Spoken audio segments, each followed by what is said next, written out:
What would you do if your neighbor decided, out of sheer spite, that your dog, the one you depended on for your health and safety, was a dangerous threat that needed to be removed?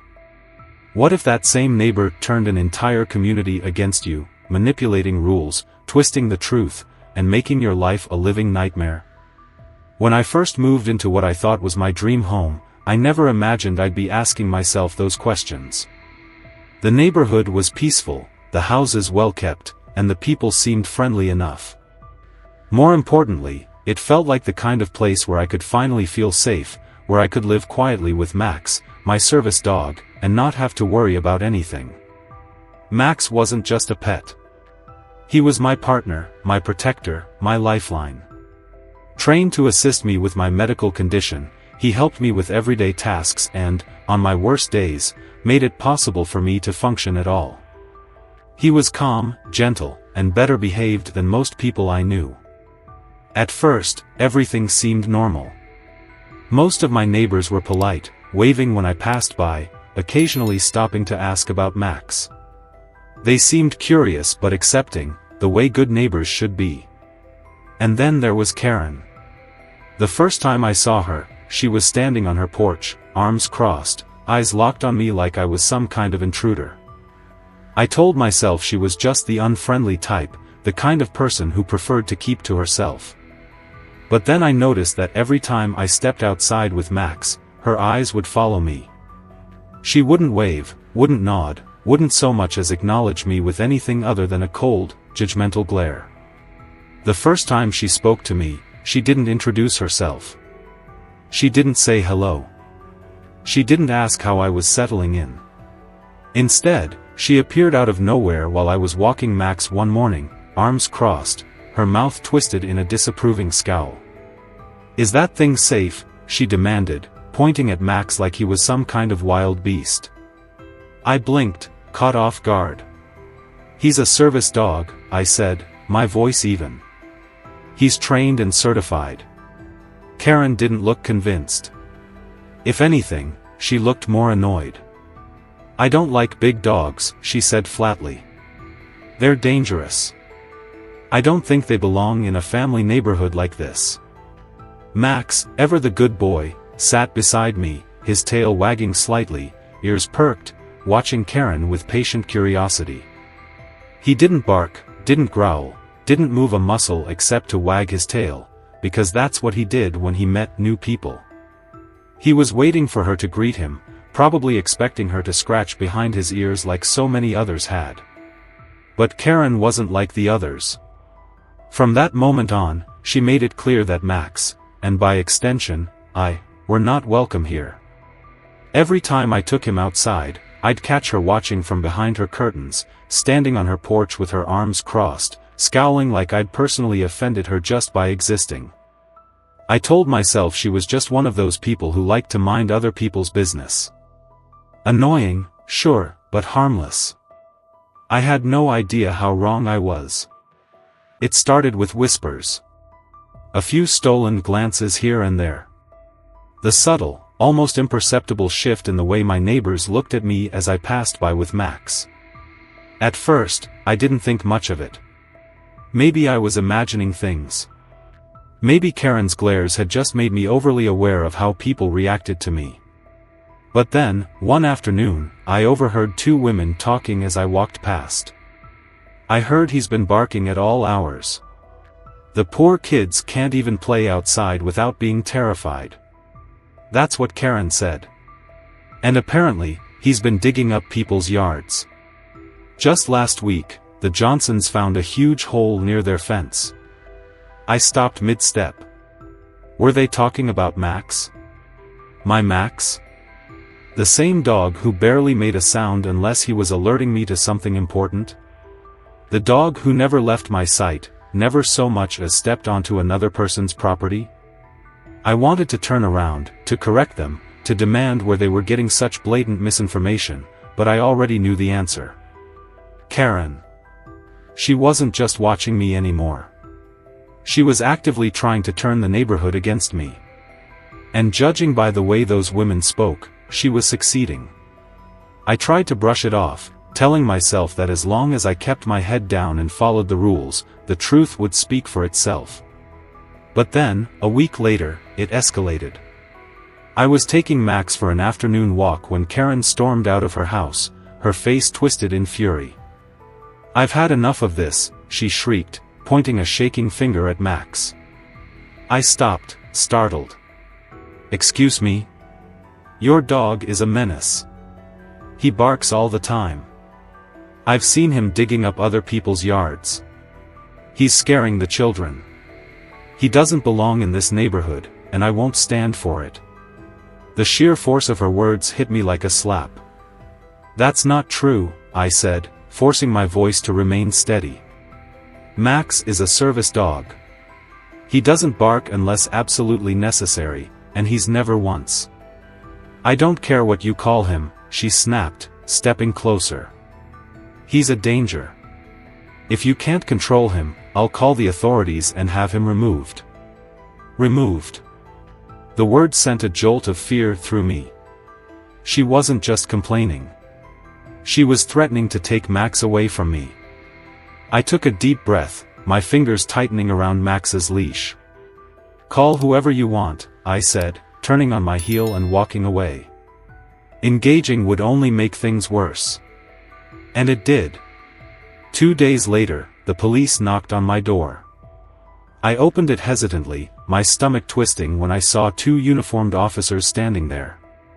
Max, ever calm, sat by my side, watching them curiously. "Good evening, ma'am," one officer said, his tone polite but firm. "We received a complaint about a dangerous dog in the neighborhood. Is this your dog?" I blinked. "Max? He's my service dog." "What exactly was the complaint?" The second officer flipped through his notepad. "The caller reported that your dog has been aggressive, barking excessively, and disturbing the peace. They also claimed he's been digging into neighbors' yards and scaring children." I clenched my jaw. "None of that is true. Max is trained to assist me with my medical condition. He doesn't bark unless it's necessary, and he's never been aggressive toward anyone." The officers exchanged a glance. One crouched slightly, extending a hand toward Max. "May I?"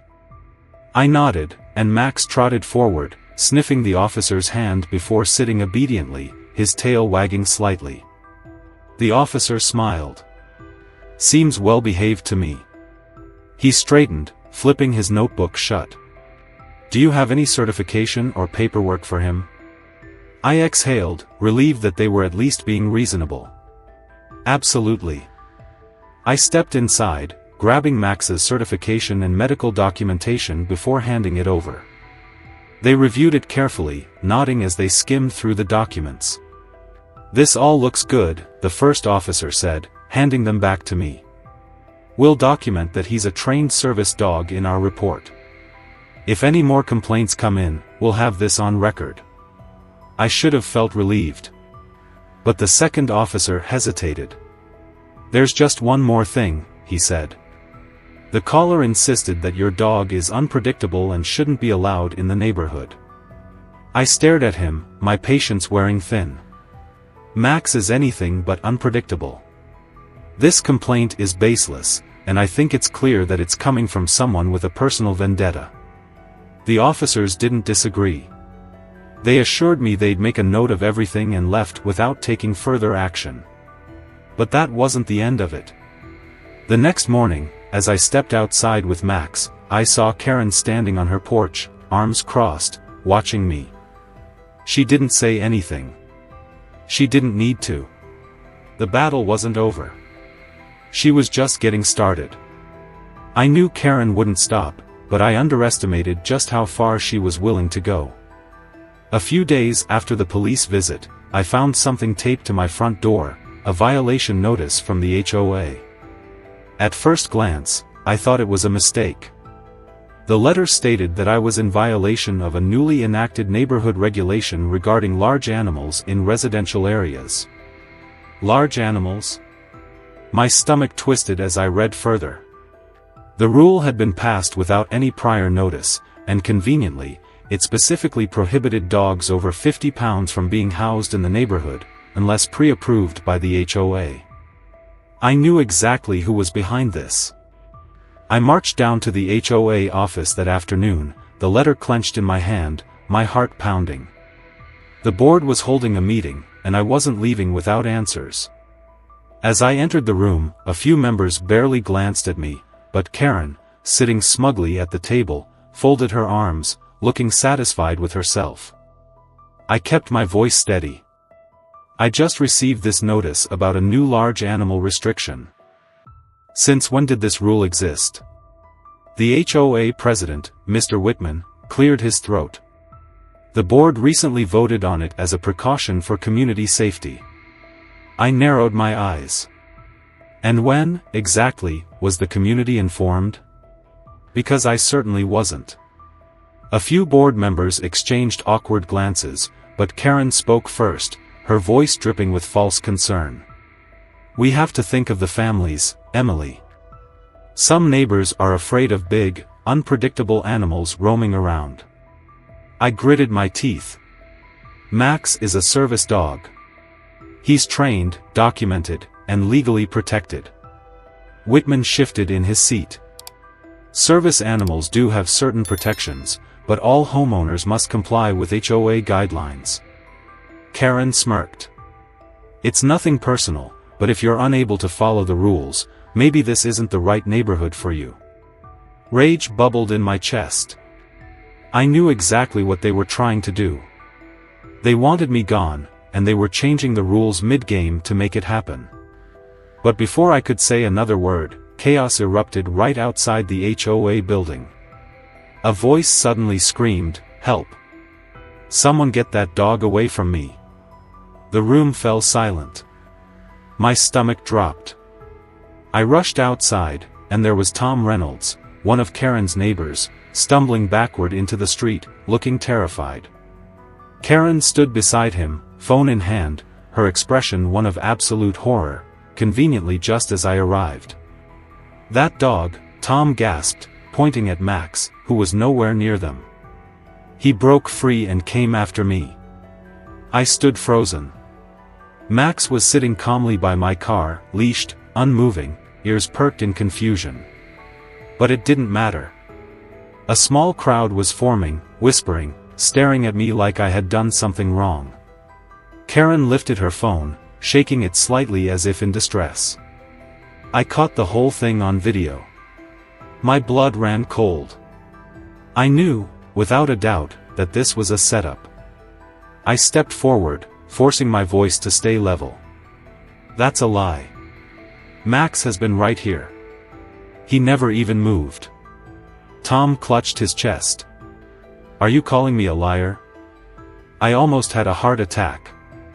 Karen shook her head, voice full of manufactured concern. "Emily, I know you love your dog, but at some point, you have to admit that maybe he's just too dangerous for this neighborhood." The crowd murmured.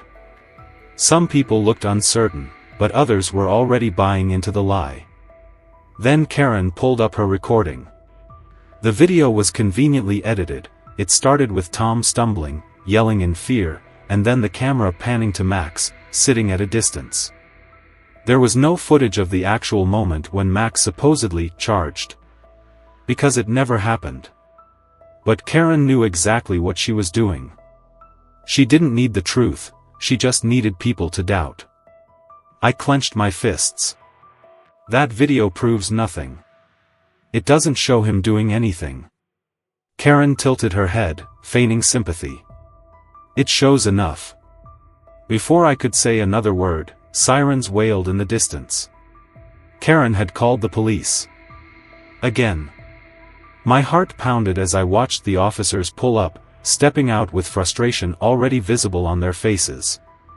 The lead officer, the same one from the last complaint, sighed heavily when he saw me. "Ma'am," he said, glancing at Max, "we got another call about your dog." I took a deep breath, ready to fight this. I have security cameras. I can prove that my dog never moved. Karen's face twitched slightly, just for a second, but she recovered quickly. The officer nodded. Good. Then let's check them. We walked back to my house in tense silence, the crowd watching closely. My hands were shaking as I unlocked my door, my mind racing. What if Karen had tampered with my property? I pulled up my security footage, my heart nearly stopping when I saw what it captured. Karen. In the middle of the night. Unlocking my backyard gate. Knocking over trash cans. Making it look like Max had gotten loose. I turned the screen toward the officer. Here. This is what's really happening. The room fell dead silent. The officer leaned in, his jaw tightening as he watched the footage. Karen's expression flickered, her smugness finally cracking. The officer exhaled sharply. Well, he said slowly, turning to Karen, looks like we've got a different problem here. And just like that, her entire plan began to unravel. The moment Karen saw the security footage, her entire demeanor shifted. The smug confidence that had carried her through weeks of harassment wavered, her lips pressing together in a thin line. But she recovered quickly. This proves nothing, she said sharply, crossing her arms. I was simply making sure that your yard was secure. I had concerns about. The officer cut her off. Ma'am, this footage clearly shows you tampering with private property and creating a disturbance. You claimed this dog was out of control, but this evidence suggests otherwise. Karen's face flushed deep red, but before she could respond, the officer turned to me. We'll be adding this to our report. If you'd like to move forward with a harassment claim, I'd advise keeping all documentation. This is bordering on criminal behavior.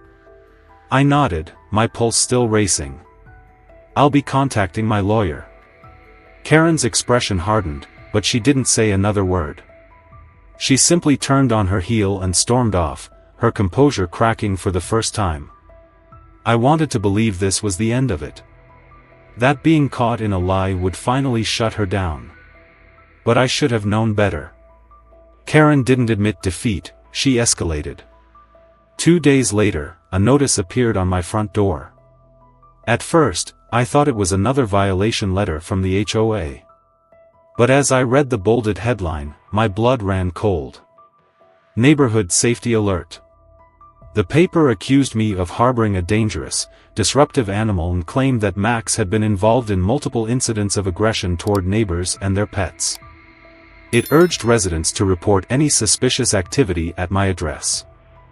I stood on my porch, the paper trembling in my hands. I could feel my heart pounding in my chest as the realization sank in. Karen wasn't just trying to get rid of Max anymore. She was trying to destroy my reputation. That evening, I took Max for a walk, trying to clear my head.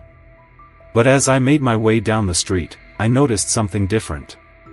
The way people looked at me had changed. Before, I'd received polite waves and the occasional small talk. But now, some neighbors avoided eye contact altogether. A woman I barely knew clutched her small dog tightly and crossed the street to avoid us. Another person whispered to his wife, stealing a glance in my direction before quickly looking away. The lies were working. I knew I had to fight back. So I gathered everything I had, Max's certification papers, his training records, and even a letter from his trainer confirming his impeccable behavior. I printed copies and spent the next day going door to door, explaining what was really happening. Some neighbors listened, nodding sympathetically. A few even apologized, admitting they had been skeptical of Karen's claims. But the damage had already been done. The seed of doubt had been planted, and even if they didn't fully believe Karen, they weren't willing to take sides. Then, just when I thought things couldn't get worse, I saw Karen standing in the middle of the street, surrounded by a small group of neighbors. She was holding a clipboard. "This is about the safety of our community," she declared, loud enough for me to hear. "We can't allow a dangerous animal to roam freely in our neighborhood. It's only a matter of time before someone gets hurt." My stomach twisted as I watched one by one, the neighbors took the clipboard and signed their names. I clenched my fists, willing myself to stay calm. Yelling wouldn't fix this. Arguing wouldn't change their minds. But I had one advantage left: the law. That night, I contacted my lawyer. "This qualifies as defamation and harassment," she told me after hearing the full story. "If she continues, we can take legal action against her." Together, we drafted a cease and desist letter outlining Karen's false accusations, her manipulation of the HOA, and the emotional distress she was causing. The next morning, I had it delivered directly to her house. For the first time in weeks, Karen didn't come outside. But I knew better than to think she was done. And I was right. A week later, I came home to find a new letter taped to my door. But this one wasn't from Karen. It was from the HOA. The letter claimed that I was in violation of neighborhood regulations due to the unauthorized use of a service animal. It stated that if I did not resolve the issue immediately, I would be subject to escalating fines. I stared at the paper in disbelief. Karen had taken her personal vendetta and turned it into an official HOA issue. She wasn't just trying to turn the neighbors against me anymore. She was trying to force me out. I took a deep breath, my hands shaking with rage. I had played by the rules. I had proven my case. But she had the power, and she was using it to twist the system against me. But I wasn't giving up. I filed a formal complaint against Karen and the HOA board, attaching all my documentation, the police reports, the cease and desist letter, the security footage, everything. The HOA agreed to hold a meeting to review the case. As the date approached, I knew one thing for sure.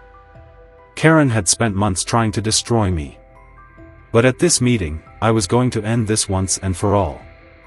The HOA meeting was packed. Every seat was taken, and a few neighbors stood in the back, murmuring amongst themselves. I sat near the front with my lawyer, Max resting quietly at my feet, his presence grounding me. Across the room, Karen sat with her arms crossed, radiating smug confidence, as if she had already won.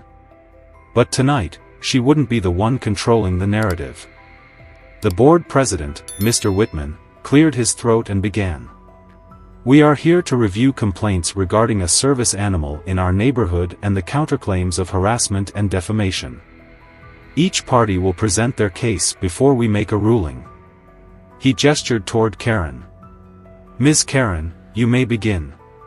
Karen stood, clutching her stack of papers like a shield. "Thank you," she began, her voice dripping with self-righteousness. "I'm here because I believe in the safety of our community.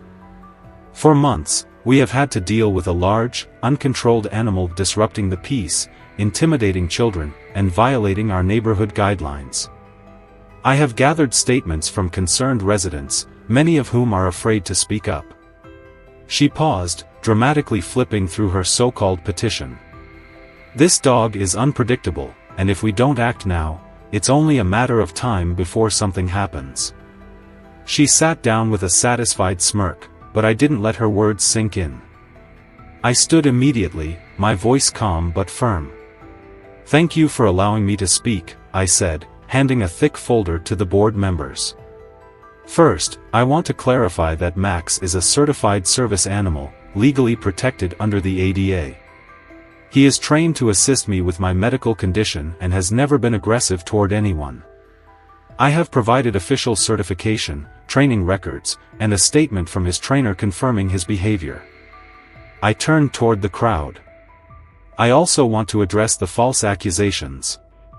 The police have been called twice, and both times they found zero evidence of wrongdoing. In fact, I have here a report confirming that the complaints were baseless." Karen shifted in her seat, but I wasn't finished. I pulled out my security footage, the board members leaning in as I played the clip. Karen, sneaking onto my property, tampering with my yard, and creating a scene to frame Max. Murmurs rippled through the room. One of her strongest supporters gasped. Then, my lawyer stood and presented the cease and desist letter I had served her weeks ago, detailing Karen's ongoing harassment, public defamation, and manipulation of the HOA. "If this behavior continues," my lawyer stated coolly, "we will be pursuing legal action." The weight of the evidence crushed the smugness off Karen's face. Her lips parted, but no words came out. The neighbors who had once stood behind her now looked away, some shifting uncomfortably.